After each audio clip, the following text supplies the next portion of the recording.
ابراہیم علیہ السلام نے فرمایا کہ یہ میرا خدا نہیں ہو سکتا، یہ سورج تو ڈوب جاتا ہے، میں تو سمجھ رہا تھا یہ سب سے زیادہ طاقتور ہے، لیکن جو ڈوب جاتا ہے وہ کیسا طاقتور، جو ہار جاتا ہے وہ کیسا خدا۔ یہ ساری سوچیں جو ابراہیم علیہ السلام کے دماغ میں آ رہی تھی، یہ ان کی عقل تھی، جو عقل انہیں کہہ رہی تھی کہ اس دنیا کا بنانے والا، اس دنیا کا پالنے والا سب سے بڑا، سب سے طاقتور ہے، وہ کوئی کمزور نہیں ہو سکتا۔ انہوں نے ڈھونڈنا شروع کیا اپنے رب کو، اور انہوں نے اپنے رب کو ڈھونڈنا شروع کیا اور ڈھونڈا اپنے اطراف، لیکن انہوں نے نہیں پایا۔ ان کی یہ کوششیں دیکھ کر اللہ نے ان کو ہدایت دی، اللہ نے ان کو اپنا نبی چنا، اور پھر ابراہیم علیہ السلام نے وہاں کے بتوں کو توڑ دیا۔ تو برسوں سے وہاں کے لوگ پوج رہے تھے، ان بتوں کو توڑ دیا۔ ان بتوں کو توڑنے کی سزا میں ابراہیم علیہ السلام کو ایک بہت بڑی آگ جلائی گئی، بہت بڑی، ایسی آگ، اتنی بھیانک آگ کہ اس آگ کے اوپر اگر پرندے بھی اڑتے تو جل کے خاک ہو جاتے۔ اتنی بڑی آگ میں ابراہیم علیہ السلام کو ڈالا جانا تھا۔ ابراہیم علیہ السلام کو جب اس آگ میں ڈالنے کی کوشش کی جانے لگی تو سب لوگ ناکام ہو گئے کہ کیسے ڈالے، اتنی اونچی جلی ہوئی آگ ہے، وہاں کیسے پہنچ سکتے ہیں۔ اب آیا شیطان، جو انسان کا کھلا دشمن ہے، اور اس کا تو کھلا دشمن ہے جس نے مان لیا کہ اللہ ہے اور اللہ ہی رب ہے۔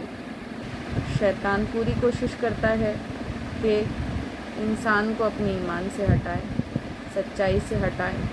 شیطان نے ایک گلیل نما ہتھیار بنایا اور اس کو ان کے حوالے کر دیا۔ اس گلیل سے ابراہیم علیہ السلام کو اس آگ میں پھینکا گیا۔ جب آگ میں پھینکا گیا تو سیدھی طرف تھے جبرائیل علیہ السلام اور بائیں طرف تھے پانی کے فرشتے۔ وہ انتظار کر رہے تھے کہ ابراہیم علیہ السلام ان سے مدد مانگیں گے، جانتے تو تھے اللہ کے رسول ہیں، انتظار کرنے لگے کہ ابراہیم علیہ السلام مدد مانگیں گے، کیونکہ اتنی بھیانک آگ ہے، اگر آگ میں گریں گے تو جل جائیں گے، کیونکہ فرشتے بھی وہی جانتے تھے کہ آگ میں گرنے سے یا آگ میں پڑنے سے جل کے خاک ہو جائے گا انسان۔ جبرائیل علیہ السلام نے ابراہیم علیہ السلام سے پوچھا، کیا آپ کو میری ضرورت ہے؟ ابراہیم علیہ السلام نے جواب دیا، ضرورت تو ہے لیکن تمہاری ضرورت نہیں، مجھے ضرورت اس کی ہے جو میری ضرورت پوری کرنے کی طاقت رکھتا ہے۔ کیا میرا رب جانتا ہے میں اس حال میں ہوں؟ جبرائیل علیہ السلام نے کہا، ہاں، اللہ جانتے ہیں کہ آپ اس حالت میں ہیں۔ ابراہیم علیہ السلام نے کہا کہ اگر اللہ جانتے ہیں میں اس حالت میں ہوں اور اللہ چاہتے ہیں میں اس آگ میں جل کے خاک ہو جاؤں تو مجھے منظور ہے۔ اگر اللہ چاہیں گے تو میری مدد کریں گے، نہیں چاہیں گے تو نہیں کریں گے، جس میں اللہ راضی اس میں میں راضی۔ اللہ تعالیٰ نے ابراہیم علیہ السلام کے ان جملوں پہ قرآن شریف میں فرمایا ہے کہ میرا ابراہیم تو بڑا وفادار نکلا، میرا ابراہیم تو میرا وفادار نکلا۔ پھر ابراہیم علیہ السلام کو آگ میں ڈالا گیا۔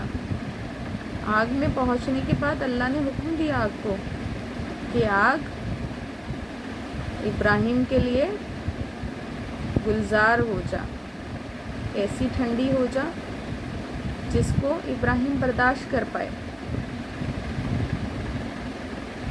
اللہ کے حکم کے ساری دنیا، زمین، آسمان، اس زمین و آسمانوں میں، اس کائنات میں